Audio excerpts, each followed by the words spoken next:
வணக்கம். இது எங்கள் கொக்கு வைத்தியத்தின் சேனல் மூலமாக வரவிருக்கும் 50வது வீடியோ. இந்த 50வது வீடியோ வரை இந்த சேனலில் நல்ல முறையில் ஒளிப்பதிவு, எடிட்டிங், அந்த நோட்ஸ் ப்ரிப்பரேஷன் அனைத்தும் செய்து உதவிய என் குடும்பத்து உறுப்பினர் அனைவருக்கும் முதலாக நன்றி கூறிக்கொள்கிறேன். மேலும் 50வது வீடியோ வரை இதை நல்ல முறையில் இந்த வியூவர்ஸ் இந்த சேனலை சப்ஸ்கிரைப் பண்ண நண்பர்களுக்கும் முதற்கண் நான் மிகுந்த மகிழ்ச்சியோடு நன்றியை கூறிக்கொள்கிறேன். எங்களது இந்த 50வது வீடியோ தாய்மாமன் சிறப்பு பற்றி சொல்லுதுங்க. எங்களுடைய 25வது வீடியோ அப்பாவின் சிறப்பு பற்றி பேசப்பட்டது. 50வது வீடியோவானது தாய்மாமனின் சிறப்பு நம் தமிழ் பண்பாட்டில் எவ்வாறு உள்ளது என்பதை பற்றி சில வரிகள் உங்களோடு பகிர்ந்துக்கிறேன். தமிழர் பண்பாட்டில் ஒரு முக்கிய உறவு தாய் வழி உறவு. அது ஒரு தொப்புள் கொடி உறவென்றே சொல்லலாம். ஒரு பெண்ணின் சகோதரரானவர் அந்த பெண்ணின் குழந்தைகளுக்கு தாய்மாமனாக இருக்கிறார். இவர் ஒரு குழந்தை பிறந்தவுடனே அந்த குழந்தைக்கு முதல் துணி தாய்மாமன் துணி தான். அடுத்து அந்த குழந்தை தொட்டிலில் போடணும்னா முதல்ல தாய்மாமன் தான் தொட்டில் கட்டணும். இது மாதிரி இந்த பெண்களுக்கு சிறப்பு செய்வது மட்டுமல்லாமல் அந்த பெண்களின் குழந்தைகளுக்கு தாய்மாமனாக இருப்பது இந்த சமுதாயத்தில் மிகப்பெரிய உறவு பாலம். தாய்மாமன் என்று கூறிக்கொள்வதை விட இரண்டாவது தகப்பனார் என்றே சொல்லலாம். அதில் யாருக்கும் மாற்று கருத்து இருக்க வாய்ப்பில்லை. இந்த இரண்டாவது தகப்பனாராகிய ஒரு தாய்மாமன் பற்றிய சிறப்பு இந்த வீடியோவில் ஒன்றுன்னா பார்க்கலாங்க. பொதுவாக நம்ம தமிழ் பண்பாட்டில் ஒரு பெண்ணை கட்டி கொடுத்த பிறகு அந்த பெண் வீட்டாரிடமிருந்து அதிகமான போக்குவரத்து அந்த மருமகன் வீட்டிற்கு இருக்காது. அதற்கு முதல் காரணம் என்ன அப்படின்னா, கௌரவம், மதிப்பு, மரியாதை அப்படிங்கிற விஷயத்தில் நிறைய பேர் தலையாய ஒரு நிர்பந்தம் மாதிரி வச்சுக்கிட்டு அதிக நாட்கள் மகள் வீட்டுக்கு போகிறதில்ல. அதற்கு காரணம் இதுதான். இதற்கு அப்பாற்பட்டும் அந்த உறவை பாலமாக வைத்துக்கொண்டு இந்த தாய்மாமன் என்பவர் மட்டுமே அம்மா வீட்டிலிருந்து நேர போய் தன்னுடைய தங்கை அல்லது அக்கா வீட்டிற்கு நேரடி தொடர்பு அடிக்கடி வச்சுக்கிட்டு அந்த உறவை பலப்படுத்தி கொண்டே இருப்பாருங்க. இதில் யாருக்கும் சந்தேகம் இருக்காதுன்னு நினைக்கிறேன். இந்த தாய்மை போற்றும் நம் கலாச்சாரத்தில் தாய் என்ற அடைமொழியுடன் கூடிய ஒரு ஆண்பால் உறவென்பது உரிமையோடு கூடிய இந்த தாய்மாமன் உறவு தாங்க. ஒரு குழந்தை தனக்கு தேவையானதை முதல்ல அம்மாட்ட கேட்டு பார்க்குது. அம்மாட்ட கிடைக்கலையா அடுத்து அப்பாட்ட கேட்டு பார்க்குது. அங்கேயும் கிடைக்கலையா, ரெண்டுலேயும் கிடைக்காத விஷயம் இரண்டாவது தகப்பனார்னு சொன்னால் நம்ம தாய்மாமன்கிட்டருந்து கிடச்சிருங்க. அது மிகப்பெரிய சிறப்பு. ஒரு குழந்தைக்கு மிகப்பெரிய ஆனந்தம். அந்த மகிழ்ச்சிக்கு எல்லையே இருக்காது ஒரு குழந்தைக்கு. அதுதான் அங்கே தாய்மாமனின் சிறப்பு மிகச்சிறந்து விளங்குதுங்க. ஒரு பெண் கருவுற்று இருக்கும் பொழுது அங்கே மிக மகிழ்ச்சியான வரவாக அந்த உடன் பிறந்த சகோதரர் ஆரம்பிக்கிறாருங்க அந்த வீட்டுக்கு முதல் வரவை. அதுக்கடுத்து பார்த்திங்கன்னா அந்த குழந்தை பிறந்துருச்சுன்னா முதல் ட்ரெஸ்ஸு தாய்மாமன் ட்ரெஸ்ஸு போடணும். அதுக்கடுத்து காது குத்துன்னு ஒன்று வைக்கிறாங்க. அதுக்கு தாய்மாமன் மடி தான் தேவைப்படுது.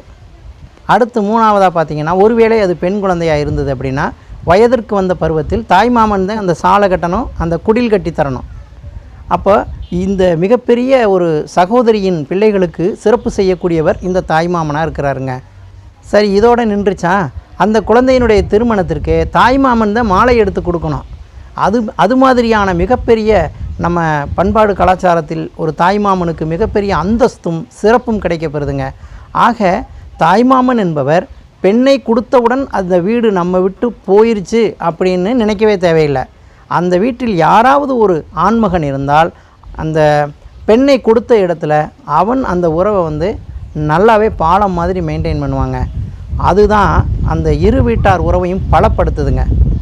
100 ஆண்டுகளுக்கு முன்னால் பாரதியார் பாடியிருக்கிறாரு. 30 கோடி முகமுடையாள் எனில் உயிர் மெய்ப்புற ஒன்றுடையாள், அவள் செப்பு மொழி 18 எனில் சிந்தனை ஒன்றுடையாள் அப்படின்னு சொல்லியிருக்கிறாரு. அதிலிருந்து நமக்கு ஒரு விஷயம் தெரியுதுங்க. 100 ஆண்டுகளுக்கு முன்னால் நம்ம இந்தியாவினுடைய மக்கள் தொகை 30 கோடின்னு. இப்போ நம்ம 130 கோடிக்கும் மேலே இருக்கிறோம். இந்த 100 ஆண்டுகளில் நம்ம 100 கோடி மக்கள் தொகை வளர்ந்துருக்குது, பெருகி இருக்குது. பாரதி காலத்தில் இலக்கிய காலங்களிலேயே தாய்மாமனுக்கு மிகப்பெரிய சிறப்பு இருந்திருக்குது. அதன் பிறகு பார்த்திங்கன்னா இது அதிகப்படியான சிறப்புகளை கொடுத்த காலங்களாக தான் இருந்திருக்குது இந்த கடந்த 100 ஆண்டுகளுமே. அது எப்படி தெரியுது, எந்த மாதிரி அதை புரிய வைக்கலாம், நம்ம நினச்சி பார்க்கலாம் அப்படின்னு பார்த்தோம்னா, ஒரு வீட்டில் 8 பிள்ளைகள், 10 பிள்ளைகள், 12 பிள்ளைகள்னு இருப்பாங்க. அண்ணன் தங்கை உறவானது ஒரு வீட்டை எடுத்து பார்த்துக்கிட்டிங்கன்னா 4 ஆம்பளை பிள்ளைங்க, 8 பொம்பளை பிள்ளை. 8 ஆம்பளை பிள்ளைங்க 4 பொம்பளை பிள்ளைங்க. இது மாதிரி தான் நம்ம எல்லார் குடும்பத்துலேயும் ஒரு நிறைந்த குடும்பமாக குழந்தைகளோடு இருக்கப்பட்டது. ஆனால் கடந்த ஒரு 30-40 ஆண்டுகளாக என்ன நடந்துட்டுருக்குன்னு உங்களுக்கே தெரியும். இதற்கு ஒரு முக்கிய காரணம் கூட சொல்லலாங்க. அன்றைக்கி மருத்துவத்துறையில் அவ்வளவு கட்டுப்பாடுகளும் விதிமுறைகளும் இல்லை அப்படின்னு கூட சொல்லலாம். இதை இப்போ கடந்த 30 ஆண்டுகளில் மருத்துவத்துறை ரொம்ப முன்னேறிடுச்சு. எல்லாத்துக்கும் தடுப்பு வகைகள் எல்லாம் கண்டுபிடிச்சிட்டாங்க. அந்த மக்கள் தொகை ரொம்பவே குறைஞ்சிருச்சு. நானெல்லாம் எனக்கு 10-12 வயதாக இருக்கும் பொழுது அந்த அரசு மருத்துவமனைக்கு போனோம் அப்படின்னா அங்கே ஒரு வாசகம் எழுதப்பட்டிருக்கோம். நாம் இருவர் நமக்கு இருவர், இரண்டோடு நிறுத்தும் பெண்கள் இந்திய நாட்டின் ஒளிமிக்க கண்கள். அதுக்கு பிறகு 10 வருஷம் தள்ளிச்சு. நாம் இருவர் நமக்கு ஒருவர்னாங்க. ஒன்று பெற்றால் ஒளிமயம் அப்படின்னு சொன்னாங்க. அதற்கடுத்து இப்போ லாஸ்ட்டாக இப்போ ஒரு 10 வருஷமாக என்ன சொல்லிகிட்டு இருக்காங்கன்னா, நாமே குழந்தை நமக்கேன் குழந்தை அப்படின்னு சொல்கிறாங்க. ஆக இது மாதிரியான குறைப்பு என்ன ஆயிடுச்சு அப்படின்னா, இப்போ உள்ள 40-50 வயது மக்களுக்கு அவங்களுடைய பிள்ளைகளுக்கு தாய்மாமன் உறவு அரிதாக இருக்கிறது. அதாவது நம் அப்பா காலத்தில், இப்போ உள்ள 70-75 வயசு ஆட்கள் காலத்தில் அவங்களுடைய பிள்ளைகளாகிய நமக்கு நிறைய தாய்மாமன் இருந்தாங்க. நம்ம பிள்ளைகளுக்கு தாய்மாமன் உறவுங்கிறது குறைஞ்சிக்கிட்டே வருது. அதாவது தாய்மாமன் சிறப்பு செய்வதற்கு இல்லை. 1-2 குழந்தைகளாக இருக்கக்கூடிய குடும்பத்தில் ஆம்பளை பிள்ளை இல்லாமல் 2 பெண்களாக இருக்குது. அல்லது ஒரு பெண் ஒரு ஆண் இருக்க இடத்துல ஒரு தாய்மாமன் சிறப்பு வந்துடுது.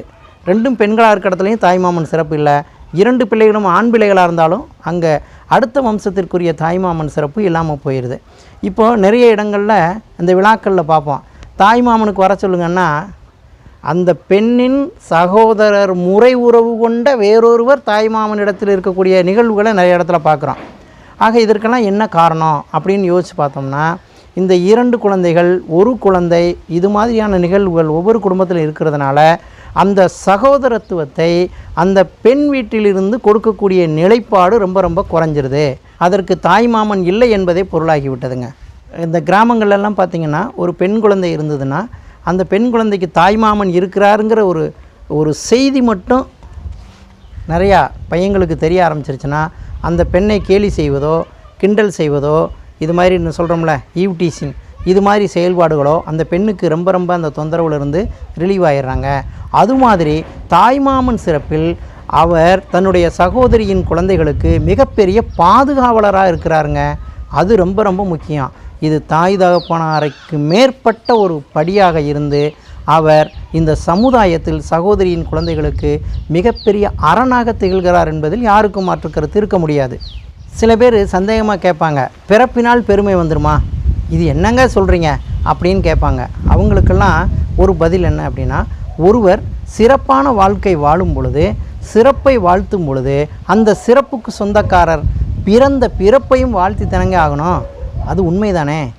இப்போ ஒருவர் நமக்கு கவர்னராக புதுசாக போட்டிருக்காங்க. அவர் உழைப்பால் சிறந்து விளங்குறாரு.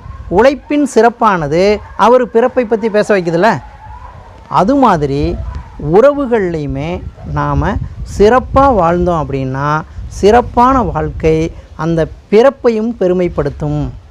அது மாதிரி ஒரு தாய்மாமன் சிறப்பான செயல்கள் சகோதரிக்கு செய்யும் பொழுது அது பிறப்பால் பெண் வீட்டு சைடிலிருந்து சிறப்பாக பேசப்படுகிறது.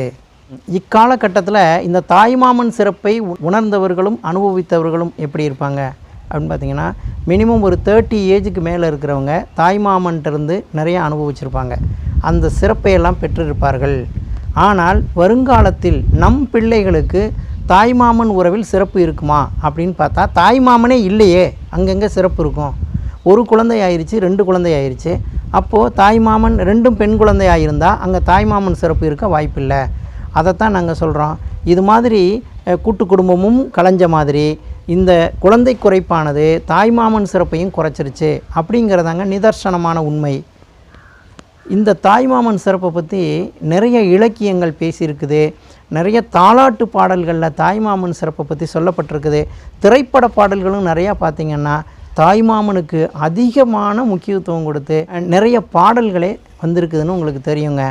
ஆதலால் தாய்மாமன் உறவென்பது ஒரு பெண் வீட்டாரின் மிகப்பெரிய உறவு பாலமாக இருந்து கடைசி வரை தன்னுடைய தாய் தகப்பனார் காலத்திற்கு பிறகும் தன் சகோதரியின் குழந்தைகளுக்கு இன்னொரு உறவு பாலமாக இருந்து செயல்படுவாருங்க.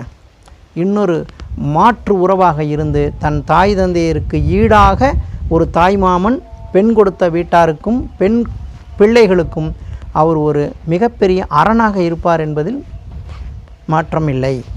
இன்னும் இந்த பெண் கொடுத்த வீட்டில் பார்த்திங்கன்னா இந்த துன்புறுத்தும் கணவர்கள் சில பேர் இருப்பாங்க. அவங்க போன போக்கில் ஒரு பேச்சு பேசுவாங்க, உன்னை அடித்தா யார் கேட்பா அப்படின்னு கேட்பாங்க. இதுவே மைத்துனர்னு ஒருத்தர் இருக்கிறாரு அப்படின்னு தெரிஞ்சதுன்னா அந்த மாதிரி வார்த்தைகள் அங்கே வாயிலிருந்தே வராது. அந்த பெண்ணுக்குமே அங்கே ஒரு மிகப்பெரிய பிடிமானத்தோடு அந்த வாழ்க்கை நடத்திக்கிட்டு இருக்குங்க. அந்த பெண்ணுக்கு மிகப்பெரிய தைரியத்தை கொடுக்கக்கூடியது அந்த பெண்ணினுடைய சகோதரர்கள். ஆக அவருடைய பிள்ளைகளுக்கு மிகப்பெரிய அரண், அவளுக்கும் மிகப்பெரிய தைரியம் கொடுக்கக்கூடிய ஒரு உறவு முறை அப்படின்னா அது அந்த பிள்ளைகளின் தாய்மாமன் உறவு, அவளுக்கு சகோதர உறவு.